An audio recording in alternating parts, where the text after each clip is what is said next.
서양 속담에 이런 속담이 있답니다.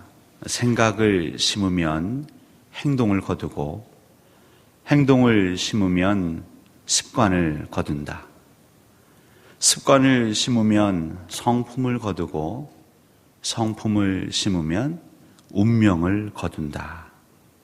물론 운명은 이제 우리의 삶을 얘기할 것입니다. 그러니까 분명한 것은 무언가 우리는 심어야 한다는 것이죠.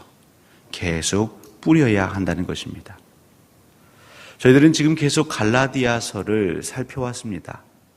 그리고 이제 그 막바지에 다다랐는데요. 오늘 바울은 우리에게 무엇을 전하고 있을까요? 오늘 6절을 보시면 가르침을 받는 자는 말씀을 가르치는 자와 모든 좋은 것을 함께 하라.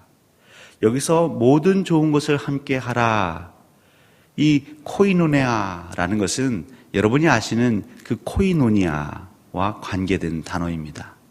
교제하다, 나누다. 특별히 이 초대교회에서 코이노니아, 친교 교제는 단순히 우리의 웃음을 나누고 삶을 나누고 대화를 나누는 것을 넘어서서 서로 필요한 것을 통용하는 친교를 얘기합니다. 그래서 본문 말 그대로를 말씀을 드리면 말씀을 받는 자는, 가르침을 받는 자는 이 말씀 가르치는 자에게 이 재정적으로 지원을 하라, 이런 의미가 되는 것이죠. 왜 이런 얘기를 했을까요? 고대 그리스에서는 어떤 일이 흔했냐면 이 가르치는 선생들은요, 이 제자들에게 가르침을 전하고 그 대가로 돈을 받는 것이 일반적이었습니다.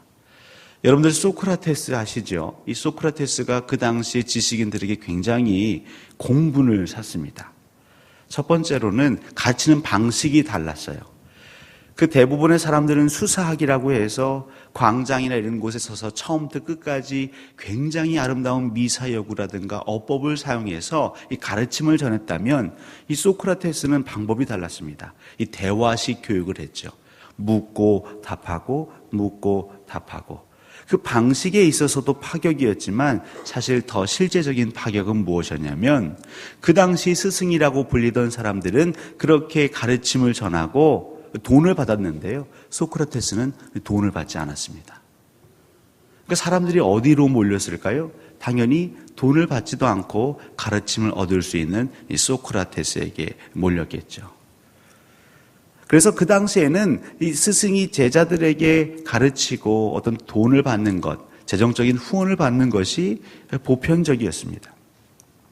근데 오늘 이 본문은 그렇게만 해석할 수는 없죠. 물론 바울이 추구했던 것은 무엇이냐면, 말씀을 가르치는 자가, 말씀을 전하는 자가 엉뚱한 데 신경 쓰지 않고 온전히 말씀을 집중해서 가르칠 수 있도록 너희들이 좋은 것을 함께 나눠라, 그 얘기인 것입니다.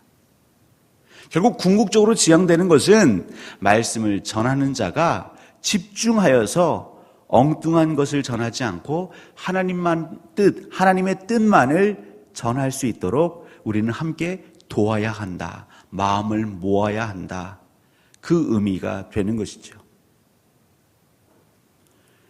여러분, 말씀을 가르치는 자, 말씀을 받는 자, 물론 교사가 있고 학생이 있습니다. 목사가 있고 성도가 있습니다. 하지만 꼭 목사는 말씀을 가르치는 자요, 성도님은 말씀을 배우는 자이기만 할까요? 그렇지는 않습니다. 이 목회자들이 신방을 합니다. 그럼 신방을 가서 저희들이 말씀을 나누는 것 같지만 사실 우리 목회자들은 성도님들을 통해 배우는 시간이 그 시간입니다. 저희들은 말씀을 가르치지만 이 말씀을 붙잡고 여러분들의 그 다양한 삶의 자리에서 힘들고 괴롭고 때로는 견디기 어려운 그 자리에서도 예수 그리스도를 붙들고 쓰러지지 않겠다고 아둥바둥 하시는 그 삶을 들어보면요, 저희들은 도전을 받습니다. 배움을 얻습니다. 결국 이 6절이 지향하는 것은 무엇이냐면, 우리가 온전히, 우리 성도들은 말씀을 가르치는 자나 받는 자나 우리가 예수 그리스도의 말씀이 순전해질 수 있도록 그 가치가 변하지 않도록, 말씀이 오염되지 않도록 우리가 최선을 다하여서 서로 교제하자, 나누자. 이 땅의 교회가 해야 할 건 무엇이냐면 말씀이 변질되지 않도록 우리가 지켜나가는 것입니다. 그것을 위하여서 바울이 지금 갈라디아 성도들에게 힘써서 얘기하는 것이죠. 우린 이걸 위해서 똘똘 뭉쳐야 합니다. 이 교제가 결국 무엇입니까? 친밀함입니다. 친밀함은요, 사이사이가 가까워지는 것입니다. 분자, 원자 사이가 가까워지는 건 밀도가 커지는 걸 의미하는 것이죠. 단단해지는 걸 의미하는 것입니다. 우리가 똘똘 뭉쳐야 한다. 말씀을 가르치는 자나 받는 자나 우리가 하나 되어야 한다. 여러분, 그러면서 이제 7절, 스스로 속이지 말라. 이 속이지 말라라는 것을 좀 더 우리 식으로 이해하기 쉽게 얘기 드리면 길을 잃지 말아라, 빗나가지 말아라, 방황하지 말아라, 이런 의미를 담고 있습니다. 뒤이어서 뭐라고 말씀하시냐면 하나님은 업신여김을 받지 아니하시나니, 그러니까 하나님께서는 하나님의 뜻이 조롱받도록 좌시하지 않으신다, 이 의미입니다. 왜 우리는 말씀을 붙잡아야 되느냐? 이 말씀, 하나님께서 우리에게 주신 이 말씀이 조롱받지 않도록, 에이구, 그 말씀대로 살았는데 내게 아무 유익이 없던데요? 이 말씀을 우리에게 주신 그 하나님이 진짜 하나님 맞습니까? 라고 하는 그 조롱받는 것을 하나님이 결코 끝까지 보고만 있지는 않으신다. 그러니까 갈라디아 성도들아, 스스로 속이지 말아라, 방황하지 말아라, 빗나가지 말아라, 길을 잃지 말아라. 지금 너희들이 믿음의 길, 말씀을 따르는 길을 가고 있는데 거기에서 좌로나 우로나 치우치지 말라는 것이죠. 이 믿음대로 사는데 응답이 없습니다. 내 마음이 그렇게 막 열정적이지 않습니다. 막 은혜가 폭포수처럼 쏟아져야 되는데 눈물이 메말라 가는 것 같습니다. 만사 형통해야 되는데 말씀대로 살아가니까 괜히 피곤합니다. 때로는 시부모님하고 갈등이 생기고요. 믿지 않는 남편과도 사이가 멀어지는 것 같고요. 이 길이 아닌가? 사실은 다른 길이었을까? 길을 가다가 의심하기 시작하면 이제 길을 잃게 되는 것이죠. 분명 예수 그리스도가 우리에게 말씀하신 것은 내가 길이다 말씀하셨습니다. 예수 그리스도는 과연 무엇입니까? 하나님의 말씀이 이 땅에 육신으로 오신 것이 예수 그리스도이시죠. 갈라디아 성도들아, 이 말씀, 이 예수 그리스도를 따라감에 있어서 의심하지 말라는 것이죠. 이리 기웃 저리 기웃 하지 말라는 것입니다. 바울이 진짜 하나님일까? 아니면 만군의 주 여호와 야훼가 진짜 하나님일까? 어디로 갈지 몰라서 눈치만 살피지 말라는 것입니다. 왜냐하면 하나님께서는 업신여김을 받지 아니하신다. 언젠가는 하나님께서 우리에게 주신 그 말씀이 진리요, 그 말씀이 반드시 이루어지심을 하나님께서 증명하시는 날이 온다는 거죠. 그래서 8절에 뭐라고 얘기합니까? 이제 오늘의 하이라이트입니다. 육체를 위하여 심는 자는 육체로부터 썩어질 것을 거둘 것이요, 성령을 위하여 심는 자는 성령으로부터 영생을 거두리라. 이 바울이 갈라디아 교인들에게 3장에서 했던 그 애통함 기억하십니까? 어리석도다 이 갈라디아인들아, 너희들이 성령으로 시작하여서 육체로 마치려느냐, 기억하시죠? 이 여기서 육체는 무엇입니까? 이 다른 가르침, 다른 복음이었죠. 이 유대계 그리스도인들이 와서 이 갈라디아인들을 자꾸 어떻게 유혹했습니까? 너희들이 할례를 받아야 진짜 아브라함 자손이 된다. 율법을 지켜야지 진짜다. 그래야 거룩해지는 것이다. 예수만으로는 부족하다. 예수 그리스도를 믿는 것, 그건 누구나 다 할 수 있지 않느냐? 할례를 받아야 된다. 그렇게 계속 유혹했던 장면이 기억이 나시죠? 그러니까 육체를 위하여 심는 자, 율법을 위하여 애쓰는 자, 율법을 위하여 정말 모든 것을 다 쏟아붓는 자. 로마서에서 분명히 말씀하시기를 율법은요, 유익이 있긴 있습니다. 근데 우리의 죄를 드러나게 하는 것이죠. 여러분이 열심히 신앙생활 하는데요, 율법을 연구합니다. 말씀을 묵상한다고 하는데 율법을 연구하면 연구할수록 내가 죄인이고 내 더러운 것만 보입니다. 죄책감에 시달립니다. 죄의 무게에 눌립니다. 조금씩 얼굴에 기쁨도 평안도 없습니다. 자유함도 없습니다. 속이 답답합니다. 이러다가 내가 천국엔 갈 수 있을까? 난 하나님의 말씀을 한 절도 제대로 못 지키는 자인데, 자기감이 들고 때로는 내 주변의 사람들을 원망하고 비난하고 평가하고 정죄하기만 합니다. 율법을 위하여, 육체를 위하여 힘쓰는 자, 썩어질 것, 결국 사망밖에 없습니다. 율법을 통해서 우리가 알게 되는 것은 나는 죽을 수밖에 없는 죄인이로구나, 용서받을 수 없는 죄인이로구나, 내가 분명 어제 그제 십자가의 보혈로 씻김 받았다고 했는데 또다시 그 죄의 웅덩이에서 뒹굴고 있구나, 이걸 알게 되는 것이죠. 그러니 갈라디아인들아, 너희들이 성령을 위하여 심으면, 예수 그리스도를 믿는 그 믿음에 너희들의 마음을 다 쏟아 부으면 우리에게는 하나님께서 예수 그리스도를 통해 주시는 영생을 맛볼 수 있다는 것이죠. 배부르는 영원한 빵, 양식을 주시는 것입니다. 다시는 목마르지 아니하는 그 생명수를 예수 그리스도께서 우리에게 주신다는 것이죠. 그러므로 우리가 9절 10절 계속 바울이 얘기합니다. 우리가 선을 행하되 낙심하지 말지니 포기하지 아니하면, 이 선을 행함에 있어서는 우리가 낙심하지도 말고 포기하지도 말아야 한다. 끝까지 이 선을 행해야 한다. 여러분, 선을 행하는 게 무엇일까요? 그냥 어려운 사람에게 우리가 한두 푼 전해주는 것이 선일까요? 길가에 쓰레기를 줍는 것이 선일까요? 무엇이 선일까요? 하나님의 뜻을 이루는 것이 선입니다. 하나님의 뜻, 그 말씀을 이루는 것. 특별히 예수 그리스도를 믿는 믿음 안에 거하는 것, 더 나아가서 이 예수 그리스도를 끝까지 전하는 것. 이 가르침이 변질되지 않고 예수 그리스도가 길이요 진리요 생명 되시며 우리의 목자가 되시고 우리의 포도나무 되심을, 부활이요 생명 되심을 끝까지 양보하지 않고 전하는 것. 여러분, 이것이 선한 일인 것입니다.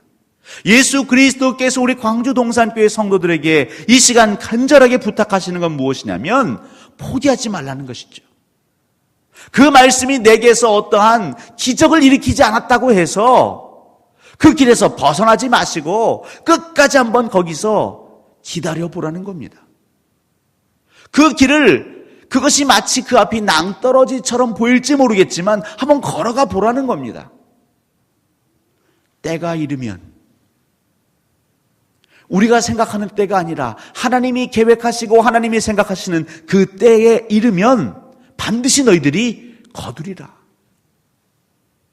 연이어 10절 얘기하시는 것이죠. 우리가 기회 있는 대로 모든 이에게 착한 일을 행하라. 같은 얘기입니다. 기회 있는 대로. 오늘도 여러분에게 하나님 기회를 주셨습니다. 생명은 기회입니다. 우리의 하루하루 날은 하나님이 주시는 기회입니다. 하나님의 선물입니다.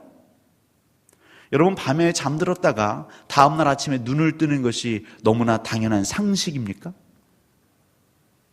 우리 아이들, 이 아이들은 어리고 아직도 생명력이 가득하기 때문에 밤에 잠자리에 누웠다가 아침에 눈을 떠서 일어나는 것이 그게 그냥 당연해 보이십니까? 결코 그렇지 않습니다. 우리에게는 이 하루하루가 하나님 주시는 기회입니다. 근데 이 기회 있을 때마다 우리가 이 착한 일을 끊임없이 행하라고 하는 것이죠. 왜 우리는 특별 새벽 기도회를 갖습니까? 왜 우리는 주일마다 예배를 합니까? 바로 하나님께서 우리에게 말씀하십니다. 이 말씀의 가르침을 있는 그대로 우리 안에 심으라는 것이지요. 허탄한 가르침이 아니라 오직 예수 그리스도가 우리의 구주 되시고 생명 되심을 변치 말고 우리 마음 가운데 심으라 말씀하시는 것입니다. 이것이 믿는 자에게 하나님께서 주시는 사명입니다. 그리고 이렇게 심으면, 우리가 이게 씨를 뿌리면 반드시 하나님의 때에, 그 하나님의 추수의 때에 영화로움을 거두시게 될 것입니다. 사랑하는 성도 여러분, 영생을 누리십시오. 영원한 생명을 거두십시오. 근데 그 영원한 생명은 우리가 천국에 가야만 누릴 수 있는 것이 아니랍니다. 이 땅에서도 그 영화로움을 맛볼 수 있는 것이죠. 결국 오늘 이 바울이 갈라디아서 6장에서 얘기하고 있는 건 무엇이냐면, 여러분 복음에 미치십시오 이 말입니다. 예수 그리스도가 최고입니다. 예수 그리스도밖에 없습니다라는 이 복음에 우리가 다 미쳐야 된다는 것이죠. 다른 건 몰라도 예수 그리스도의 복음이 나오면 우리는 다 정신을 잃어버리는 것이죠. 그게 불이든지 물이든지 우리는 복음을 위해서라면 정말이지 돌진할 수 있는 그 신앙. 여러분, 예수 그리스도를 믿는다는 게 무엇이라 하였습니까? 예수 그리스도와 함께하는 게 무엇이라 하였습니까? 예수 그리스도 안에 머무는 게 무엇이라 하였습니까? 그것은 십자가에 예수님과 함께 못 박히는 거라 말씀드렸습니다. 그러니까 예수 그리스도의 복음은요, 결국 우리를 어디로 이끌어가는가? 여러분들의 삶을 어디로 이끌어가는가? 십자가로 이끌어가는 것이죠. 바울은 얘기하는 것입니다. 우리 하나님께서 우리에게 주시는 가르침은 우리가 약해져야, 우리가 낮아져야, 우리가 죽어져야 하나님의 그 영화로움을 볼 수 있다는 것입니다. 이스라엘 백성들, 그들이 처절하게 낮아져야 하나님께서 하시는 일이 돋보일 수 있기에 그들을 40년 동안 시험하셨습니다. 바울의 연약함이 있었기에, 그 육체의 가시가 있었기에, 또 끊임없이 그의 사도신문을 가지고 방해하는 자들이 있었기에 그는 낮아질 수 있었고, 그 연약함을 통하여 하나님의 광대하심을 드러낼 수 있었습니다. 여러분, 이 땅에서 하나님과 함께, 예수 그리스도와 함께 낮아지고 때로는 그 죽음의 그 고통을 누리는 것, 비록 지금은 아프시지만 괴로워하지 마십시오. 그것이 여러분들이 지금 심고 계시는 것입니다. 성령을 위해 심고 계시는 것입니다. 그리고 반드시 때가 오는데 그 때에 여러분들이 영생을 거두게 될 것입니다. 영화로움을 누리게 될 것입니다. 하나님 나라의 천국의 소망 가운데, 그 기쁨 가운데 머물게 될 것입니다. 이것을 믿는 믿음을 우리가 끊임없이 나누고 전파하며 변질되지 않도록 지켜가는 것, 단단하게 하나가 되어서 지켜가는 것, 이것이 이 말세의 때에 교회가, 그리스도인들이 감당해야 할 사명인 것이죠. 바로 그것 때문에 예수 그리스도는 어제 십자가에 달려 돌아가셨습니다. 그리고 이 3일이라는 시간 동안 무덤 가운데 계십니다. 여러분, 예수 그리스도의 길이 죽음인 것 같았고, 끝인 줄 알았고, 어둠인 줄 알았고, 절망인 줄 알았지만, 여러분, 이제 우리는 곧 부활을 맛볼 것입니다. 영생을 우리는 증언할 수 있을 것입니다. 사랑하는 성도 여러분, 예수 그리스도와 함께 그 십자가의 길을 가매 여러분 두려워하지 마시고 한번 끝까지 가보시죠. 사실 이 길 가는 것이 결코 만만치 않습니다. 때로는 우리는 연약하기 때문에 목마르고 갈급하다라고 하나님께 얘기하게 됩니다. 하나님, 정말 예수님과 함께 복음으로 살고 싶습니다. 십자가의 길을 가고 싶습니다. 근데 그때마다 제 마음이 어려워집니다. 갈급해집니다. 하나님 어떻게 채울 수 있을까요? 그래서 우리는 또 시간이 될 때마다 주 앞에 나와 무릎 꿇고 기도하는 것이지요.